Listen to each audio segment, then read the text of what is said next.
Welcome to another episode of Mrs. Danielle DeVita.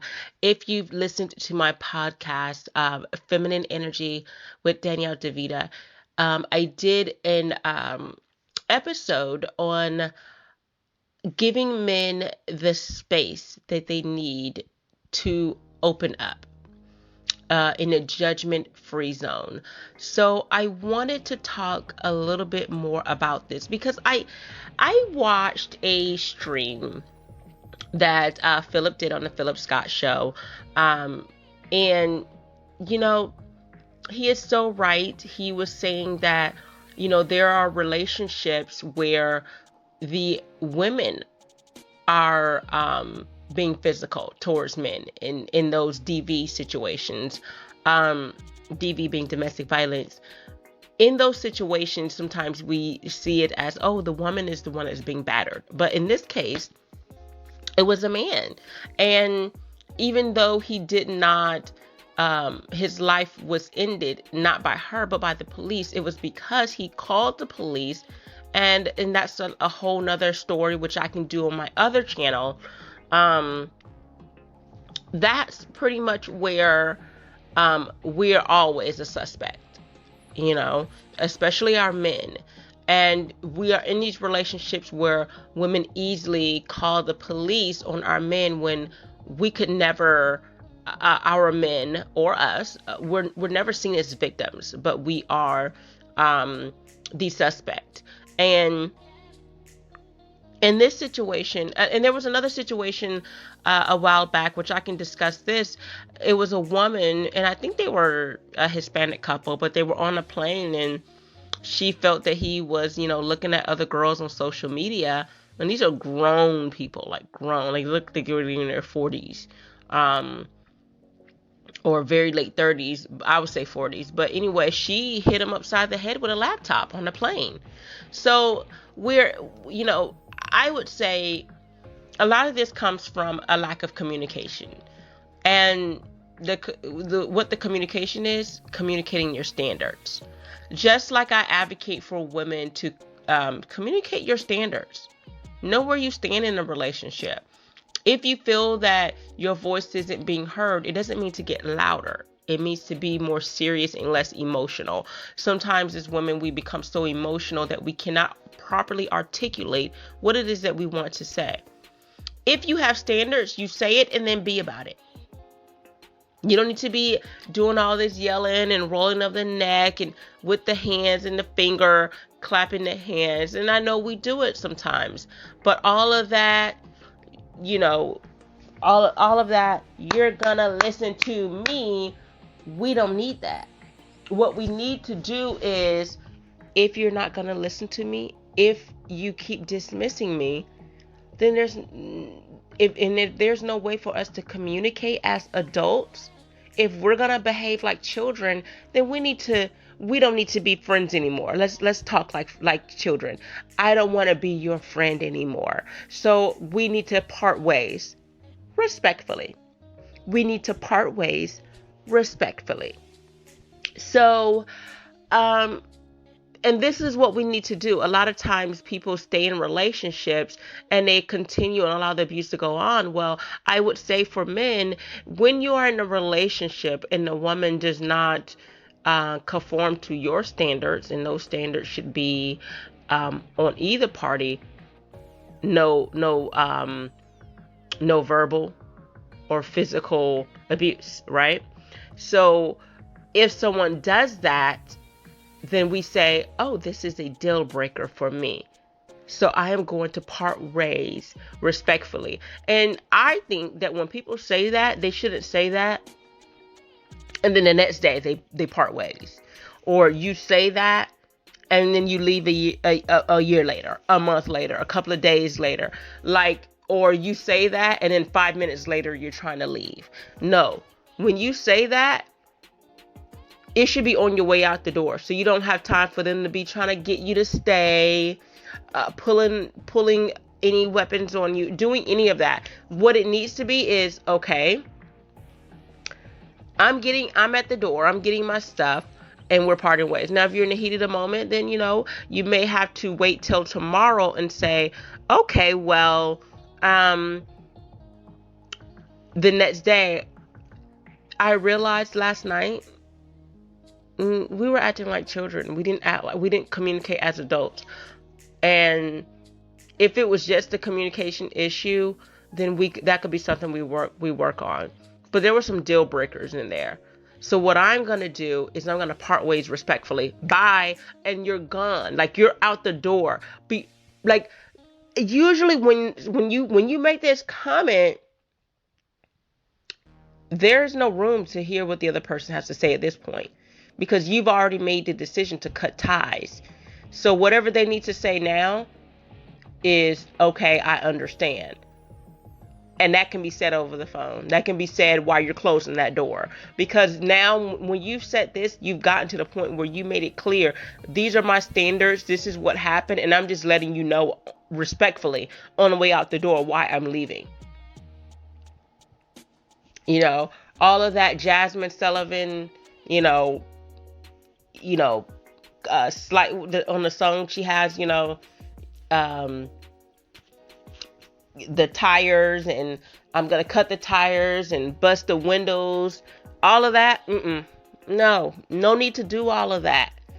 It is immature, it is childish, and I know we've been to those moments where we want to get there. We just want to burn some clothes, we want to put bleach on stuff, we want to do things, we want to yell, we want to scream, we want to fight, and we can't do that.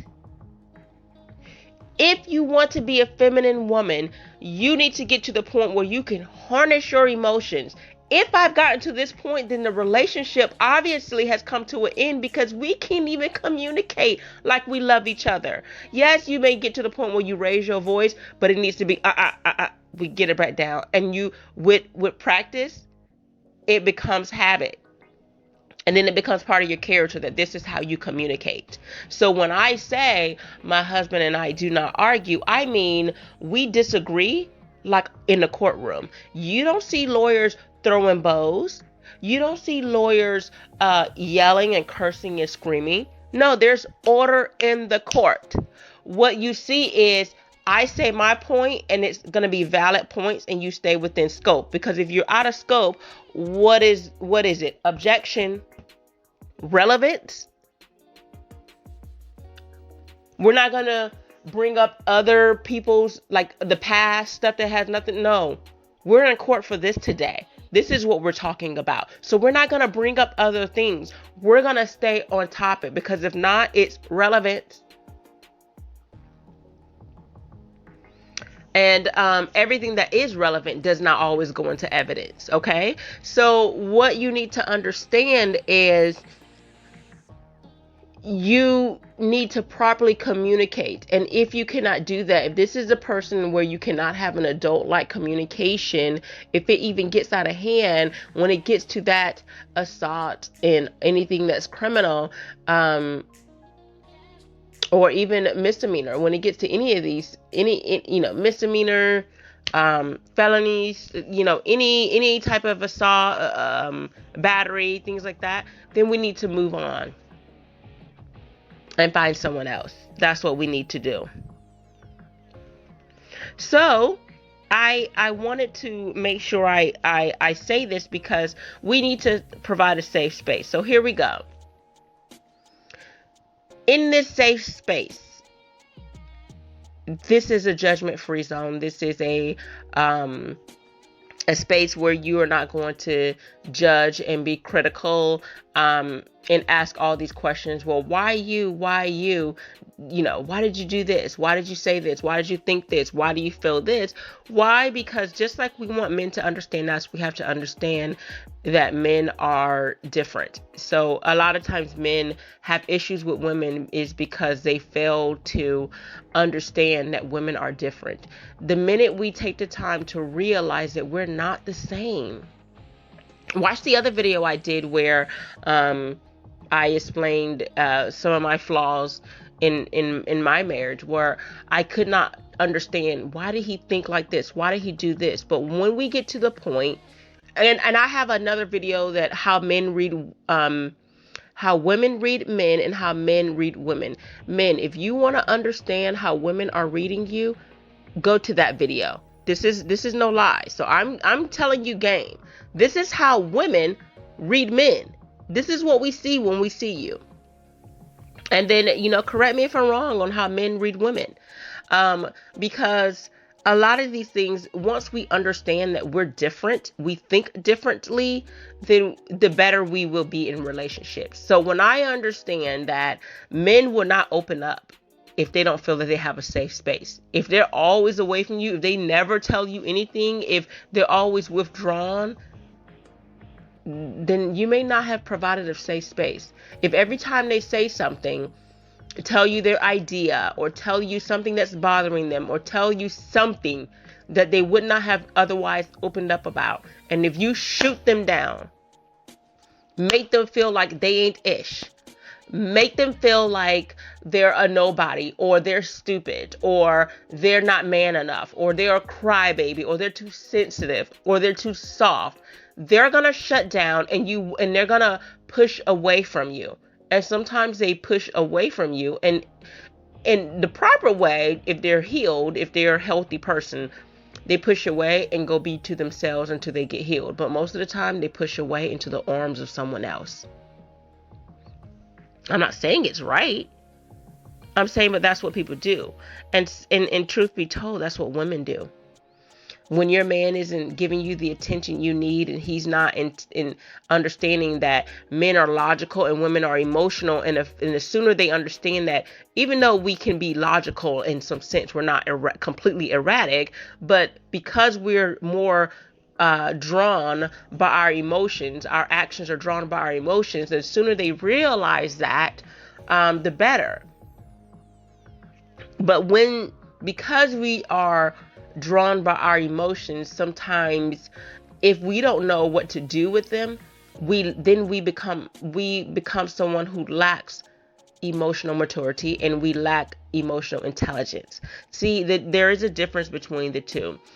Emotional maturity is someone who realizes, this is what I could do.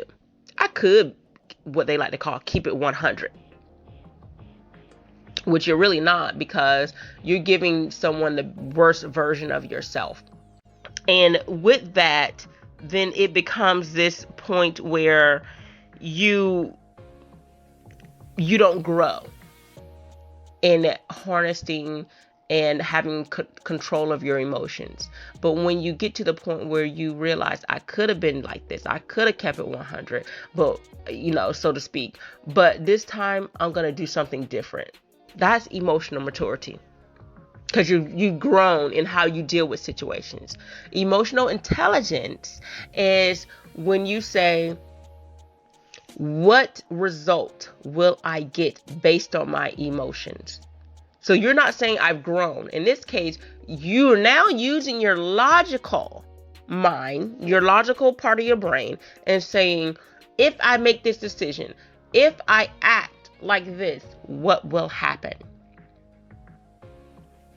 A lot of times when we see our children behave a certain way and then they lie about it, or they decide they're not going to tell us anything, they're like sneaky. If you have children who are sneaky and lying, or they make excuses all the time, a lot of times it's because of us as parents, because we're not holding ourselves accountable. We're always making excuses for all the things that we've done wrong and excuses for our choices instead of making positive choices. I gave a book to my son, he's 7, and I read the book to him, and in the book, the boy has to make choices. Danny has to make choices. And if he makes this choice, then we read on and it shows the actions, the result. And if he makes these choices, then a different set of results will happen. Well, I'm not trying to equate you to children, but we need to take baby steps first. So now let's put it on in adult-like terms. So, with my son, like I said, we have so I gave him a book on choice, and it's a book about choices. Danny can make several choices. If he makes these particular set of choices, and usually these will be the bad choices, it brings about a certain result. If he makes these choices right here, it'll bring about a good set of results. So let's go ahead, and I'm not trying to equate women to children, but what I'm saying is children do what parents do. Okay, so if you are always making excuses for your wrongdoings, if you never hold yourself accountable, then children are going to do the same thing. They're either going to always make excuses, or they're in fear because now they don't have a safe space for their honesty. So they do sneaky things. They lie because they don't want to either hear the result of, you saying no, they can't do something, or yes, you have to do this, or they're afraid of when they reveal, express themselves, what the result is. So with that being said, let's put it in adult-like terms. Whatever emotions or decisions that you make, whatever emotions you reveal or decisions that you make, these are going to have a different outcome in your relationships. So you could slash tires, bust out windows. You could yell and scream and be mad at what they said to you, or the feelings that they feel, or you could give them a safe space to express themselves. Or if they are doing something belligerent and out of character on their end, or it could be part of their character, but is not part of your standards, then you can walk away from the situation respectfully, and again, be prepared to immediately walk away. We live in this day and age where people don't allow you to safely walk away. So I say all of this because in society, men have been given this feeling of the only emotion they can express is anger and happiness. They can't express any level of vulnerability or sadness or and they don't know how to channel those emotions, those frustration, because they're not being able to, properly, express themselves. All that frustration turns into anger. All of that sadness they can't have turns into anger, and it expresses itself in the worst possible way. But imagine a woman who can say, go ahead and talk to me. You can do it. I told my husband, you can get to the point where, because I understand he may not be able to fully articulate what it is he wants to say, and sometimes it may come out wrong. So instead of me saying, so what I tell him is, I'm not going to judge you. Whatever you say it, and we'll put the pieces together and figure out what you're saying. So he'll tell me, and I'll say, so is this what you're saying? And he either say yay or nay. And if it's no, then I will fix it, and we'll put the pieces together to figure out what it is he's saying. And then when he feels that he's able to better articulate what it is he's saying, then I need to do my best to honor those feelings and do my best to not do them again.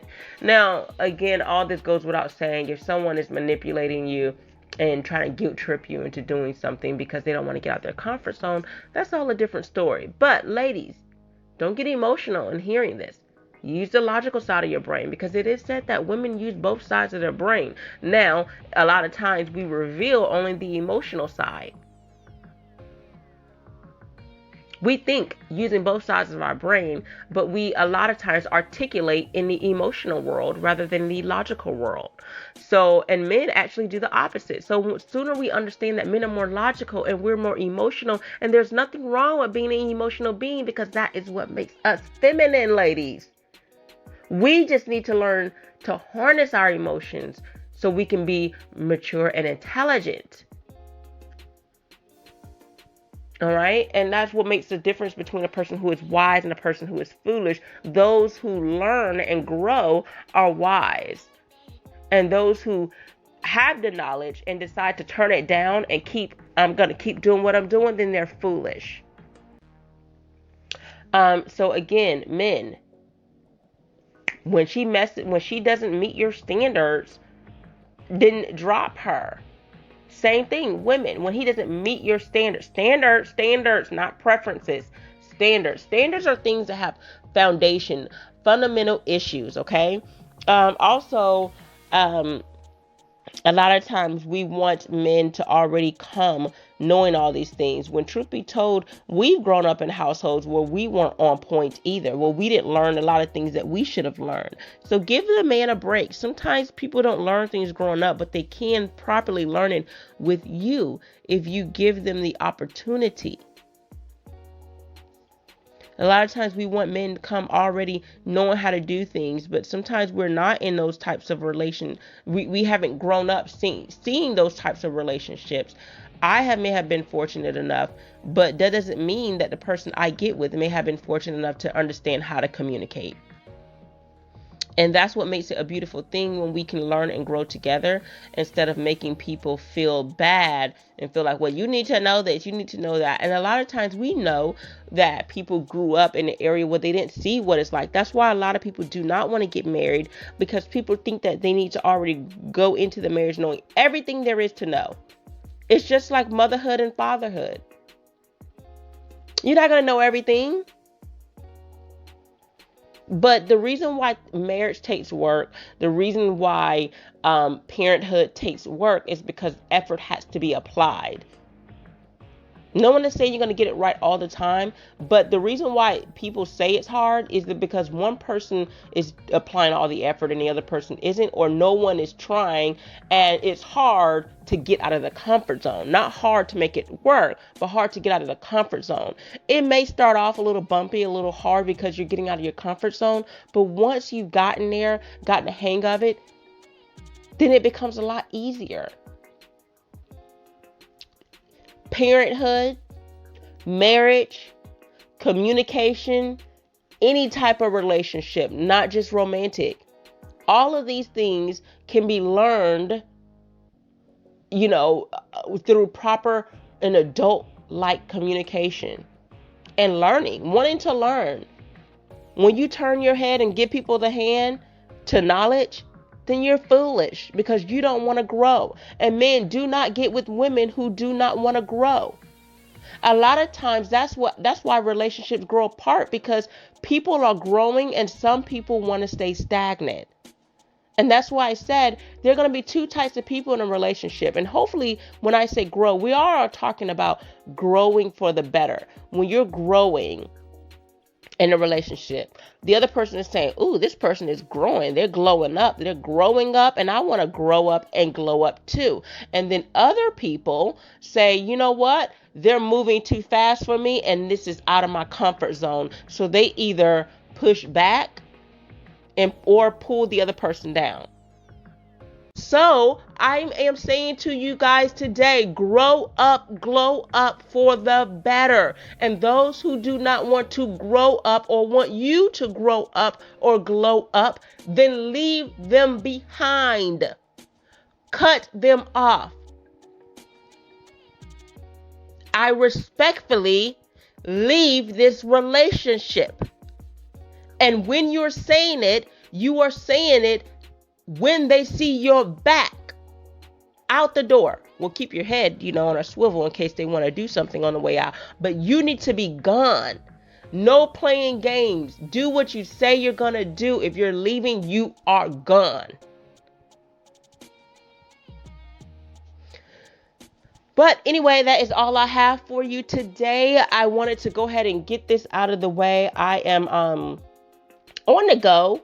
And also, I didn't want with this kind of message, I don't want the distraction of you just staring and looking at me. I want you to hear what it is that I have to say.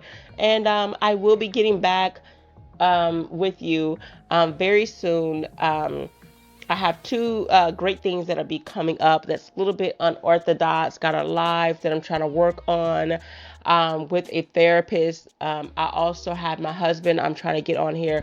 But we're just doing some things here and doing a little traveling. So I will get back to you. Take care.